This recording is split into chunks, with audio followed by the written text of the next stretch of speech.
good afternoon, everyone. Thank you so much for joining on this very important panel discussing about social acceptance layer.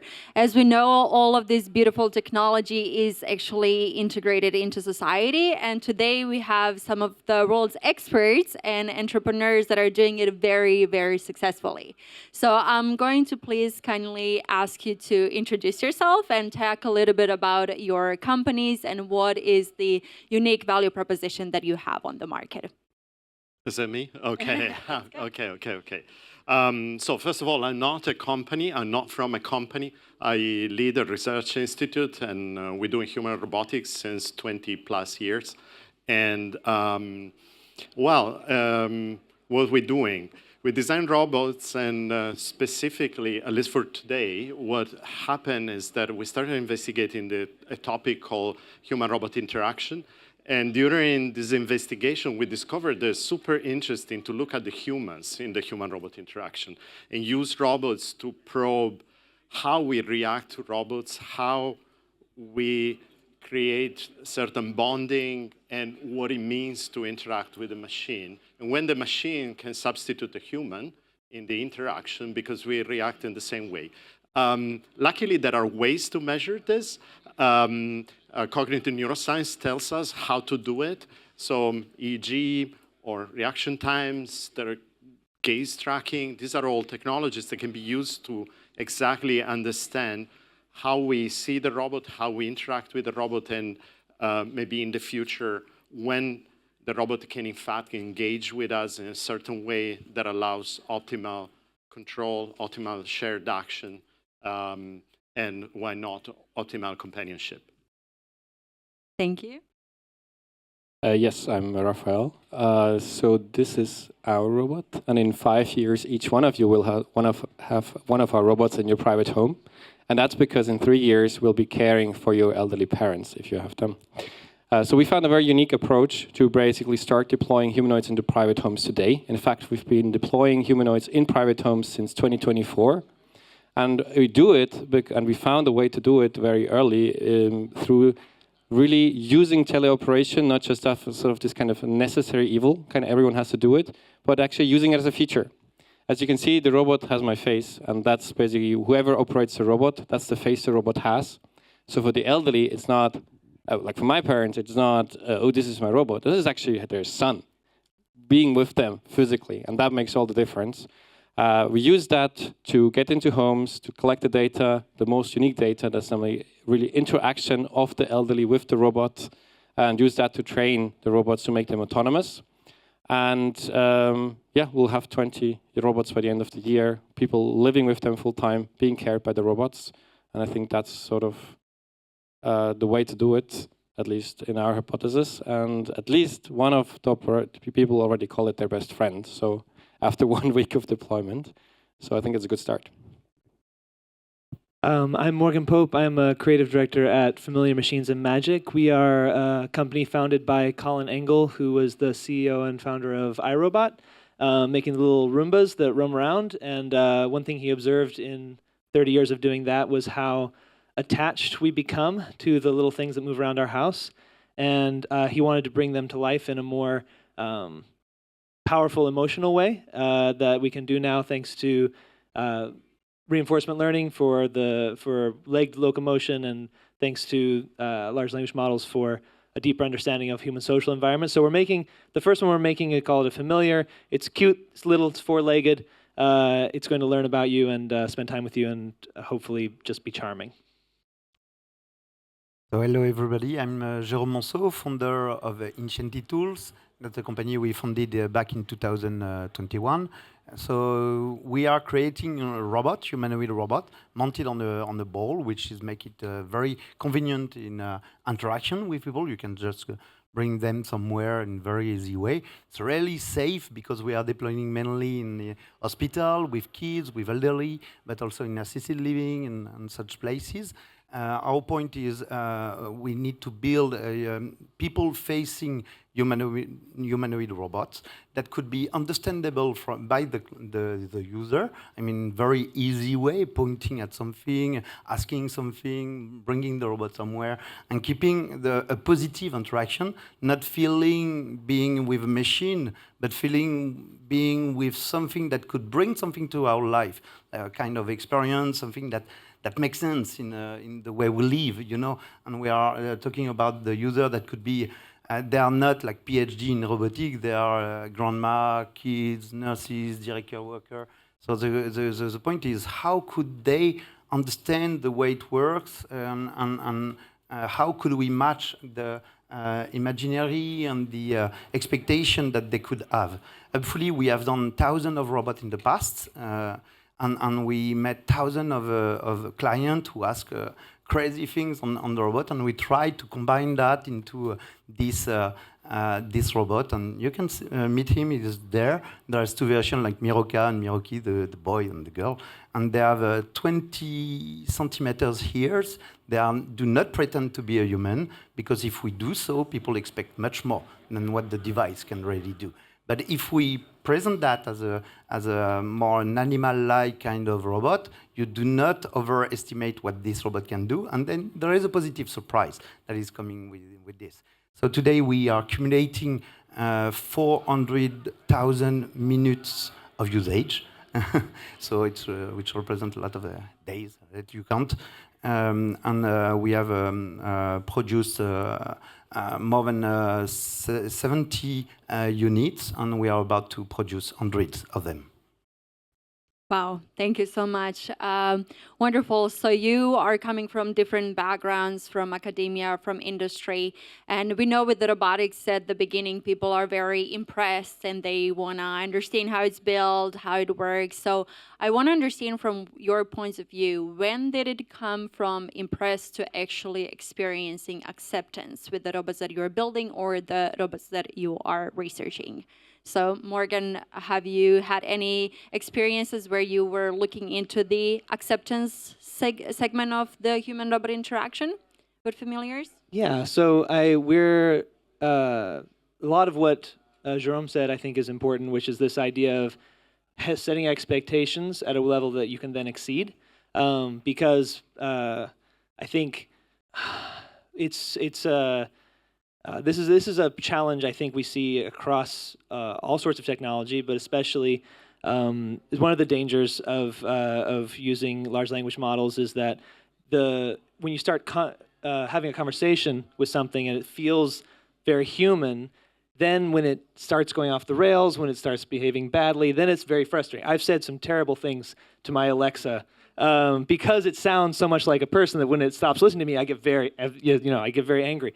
And so, a lot of our design has been about trying to make something that's far enough away from something that you're familiar with that when it behaves intelligently, when it behaves in a lifelike way, it feels like a pleasant surprise, and you're not expecting it to do more than it can. And so that's a really important design challenge, which we have a first prototype of, and we're starting now to put into contact with users. We've done multiple studies, and think we're in the right area, but it's definitely a place where we're putting a lot of attention to see if we get it just right.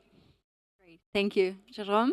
Yes, so we are deploying robots. So we have a lot of situations where people react to the presence of the robot. But first, I would like to say that acceptance should not be a goal. It should be, if you do that, it's like if you try to manipulate people and make them accept something, If you want to create a design that makes sense, you have to come with the heart and trying to make something that comes with some beautiful interaction, and that should be the goal, not manipulation, with acceptance. And we got a very amazing feedback by the user.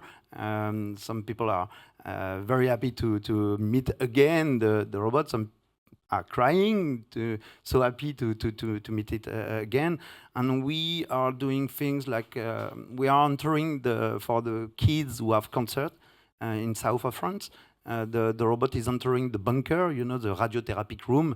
The kid is attached on the table, so it's very traumatic, and they are so afraid about that, and they should be alone because the parent cannot enter that room, doctors. And so the robot is entering the room with the kids and is not feeling alone anymore.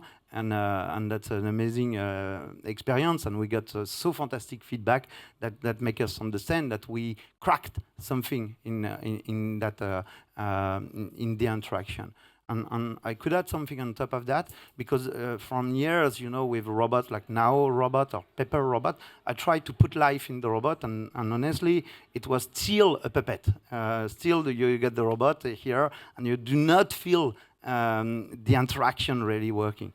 And I realized later on that what the robot should do is reflecting the people's life. They should feel they exist into the robot eyes. And this is mandatory for what you do. This is absolutely mandatory for what we do. And it works well. Today we have some concrete proof that people need to feel they exist into the robot eyes. That's some simple things, but that's pretty complex to develop.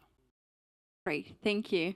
Giorgio? I think what is most important, or what we discovered through the studies on human-robot interaction, is that there's indeed a way you can manipulate how we perceive the machine. We develop a scale that allows us to measure how much you believe the robot has intention. And this concept of intentionality is very fundamental in our understanding of the robot as an agent. Then if you think the robot is an agent, at that point, you treat the robot differently. It can be positive or negative. Here is not a judgment of an ethical judgment, it's just a fact. The scale correlates with certain signals in the EEG. We can reliably predict whether you are going to see the robot as an agent, as an intentional agent, rather than just a machine, just a car, just a device. I think it's super interesting because, of course, it opens also ethical questions, but also allows us to understand really how we design the robot, and if we want to design robots that interact naturally to the point that they're interpreted as something else, more intelligent than what they are, which may have pros and cons depending on the situation. And the other thing is that, for instance, in this scale, when you try with roboticists, there's no intentionality there. Because, of course, the designers of the robot have no misunderstanding of what the robot is made of. On the other hand, we found particularly useful to have the robot interact with children diagnosed with ASD, for instance, autism.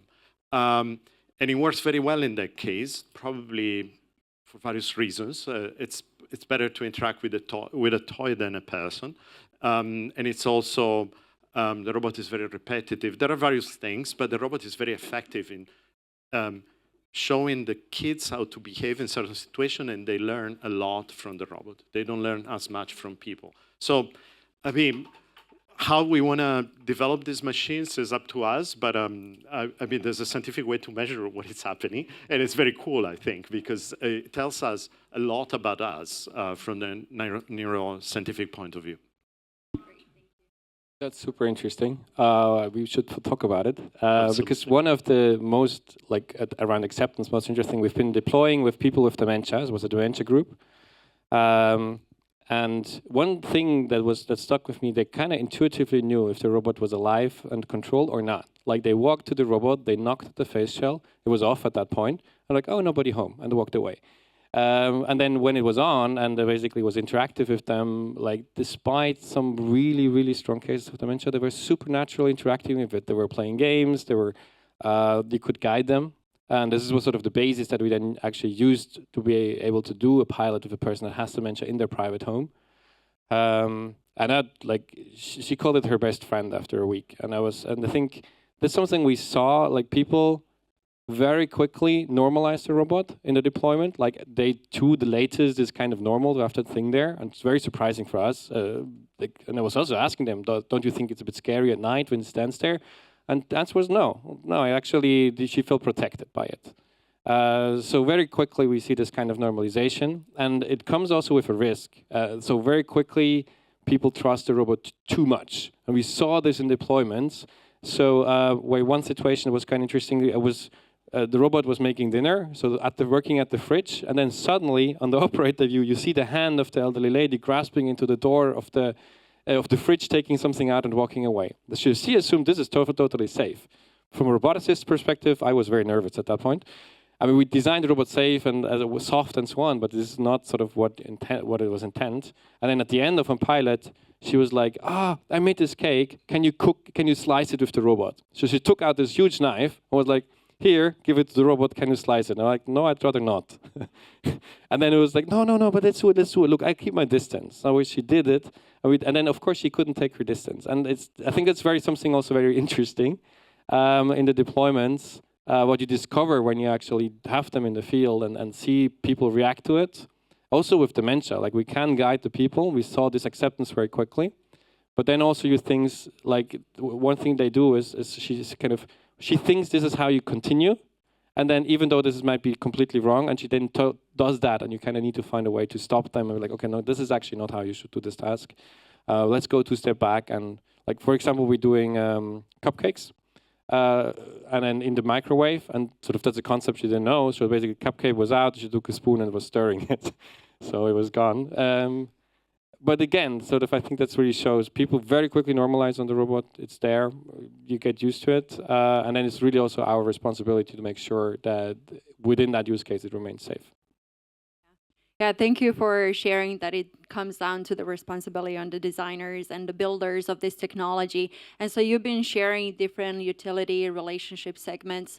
What about the attachment? What we've been seeing right now, we are moving from the economy of having so much presence on social media and digital medias, but right now with the robotics, we are creating this new layer of relationships in between humans and machines, which can take a form of an attachment. So I would love to hear from you from the academic standpoint and from the industry standpoint. How are you engineering for it, and what are some of the risks and the opportunities that you're seeing in terms of human-machine attachments?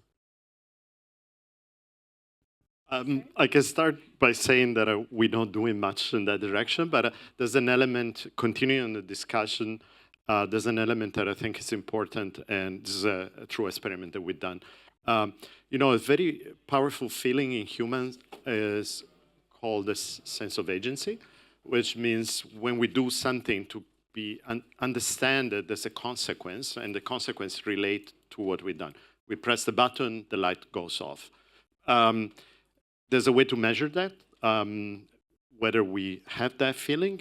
For instance, if you're pressing a button and instead of pressing yourself, you receive, I don't know, a TMS discharge, which is a tool to disturb the brain, and you press without willing to press the button gets pressed, you don't get the same feeling. It's not you controlling the light to go off. Now, there's another thing which is called the sense of joint agency, which is when you interact with another person, and we can replace the other person with a robot, of course. And the thing is that you feel part of a joint action, and imagine every day having that feeling that the robot is working for you, is doing something for you. I think that gets to the attachment point, because the robot feels completely as an extension of your body, a bit like another person will feel. So not completely you, but in a sense you can interact in such a way that the robot does something for you. And again, this relates to intentionality. So you have the effect only if you believe the robot is intentional, is an autonomous agent, doesn't work for a simple tool.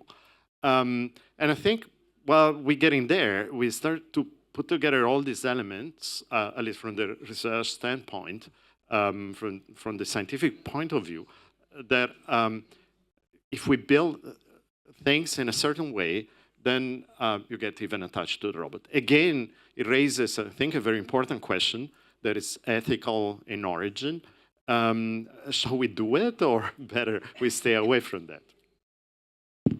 I can jump on that. So that's a very important question. So as a robot designer, we should ask ourselves, what is this? What is the mission What do we want to bring to the people? Do we want to bring them a slave that is hidden near the wallet and acting during the night with no face, with no interaction, with just doing something because we want that to be done? And what is the limit of the knowledge of that? What is the reality of this? Is that an actual real being, or is that something else? I think we should answer that question as a designer of humanoid robot. And the way I decided to address that point is accepting that these machines are designed by human, like in the movie, like in the video game, like everywhere. So in the movie, in the video game, you have to define the history.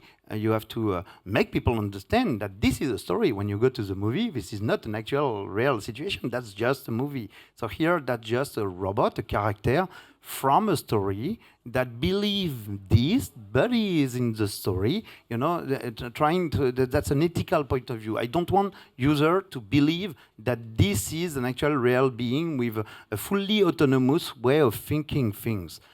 Because I'm designing that. We are designing this. We are putting into that robot the bias, the trust, the knowledge. So we are making a choice. In French, we say editorialisation. So it's editorialized choice, you know. And we are all doing that. And we should not lie. This is what we do. And in order to make things understandable for the user, the story has always been a way to do that. And I think what is true about that for the humanoid robot is also true for an AI. What is the limit? Do they have an opinion in politics? Do they, I don't know, have a bias on the world? So we should define much more that kind of things. And the way we designed it is, you know, a robot have a strong limitation. The robot is only in the place where the robot is. So could we define the story where the character have an opportunity to use that body, but can also use your phone or use a screen or web or whatever. So in the story, we use the idea of a character living in a far, far away planet that find a way to communicate with us, and sometimes he can use electronic device like a phone, like a computer, which allow many more people to have a good experience with the character itself. Yeah, I mean, this is a crazy important question. I think to some extent, there's nothing wrong with forming an attachment to something that's inanimate or that isn't human. I am very attached to several of my books in my library. I'm very attached to, I'm even attached to things that pretend to be people, like the characters in in Star Wars or something like that. These are all things I form attachments to, but I do understand at a fundamental level kind of what the relationship is. I think that's the important thing we have to do, because I think many of us can relate to having loved somebody who didn't love you back, and maybe taking a while to figure that out. It can feel good at the beginning, and then at the end it feels very bad. And I think we want to make sure that we don't produce that experience where what we want is sort of there is ultimately, I think, an intent as designers that we put things out in the world because we care about people, and that we do want people to have positive experiences. So there's a reality of care behind the design, but there's also a reality of limitations of how that care can be expressed through technology. And so I think that it's easy for people to form attachments. We're wonderful at forming attachments. And one of the main jobs that we have is to give people the information that will make that attachment fulfilling and helpful and uplifting, and not ultimately dissatisfying or manipulative. Yeah. It's not an easy question. Yeah. Maybe I think one thing we haven't talked yet that I would like to add in terms of attachment is I think there's more than one type of attachment. One comes from this kind of emotional and social attachment, something that like you're building kind of a friendship. And then the other comes from the basically utility you draw from the system. Like if we help a person live independently, if we give elderlies back sort of some freedom, that's also some attachment. And what we saw is also like they kind of be traded for each other to some extent as well, and they can like influence each other as well. And that's sort of one thing we try to leverage is basically create both types of attachment to some extent to be really robust, and then also maybe compensate with some of the utility of the, like that sort of developing itself. Like the robots right now we have, they're not great yet, honestly. They can't do proper cooking, and whatever they cook is kind of, well, it's not a 4-star menu. So we can use the other form of attachment and turning it into someone you work with instead of who works for you, and use that then to cover up some of the shortcomings of the robots to some extent, and that works really well in practice, what we saw. Thank you. Very, very interesting insights. I want to take us a little bit to the future. Let's imagine 5 years from now, and humans and machines are living in harmony. What would be some of the design decisions that you think are going to be very obvious that we did wrong at the beginnings? Like, there's a lot of conversations about the form, about does it need legs, does it need ears, what is it actually, for which purpose? So I would love to take a little bit of a future guess from you. What do you think are going to be some design decisions that we made wrong or that we are about to make right? I think we'll find that motion is way more important than we thought. And you see this also like in the animatronics, like the way it moves is so important. And I think it will turn out that how it looks actually is less important than we think. I think maybe the biggest thing that I see is doesn't feel like a long-term thing that will survive is this feeling of convergence onto. Right now, there's a lot of convergence onto a form. A lot of the robots out there kind of look the same. They're human plan, and I feel like I don't know of a.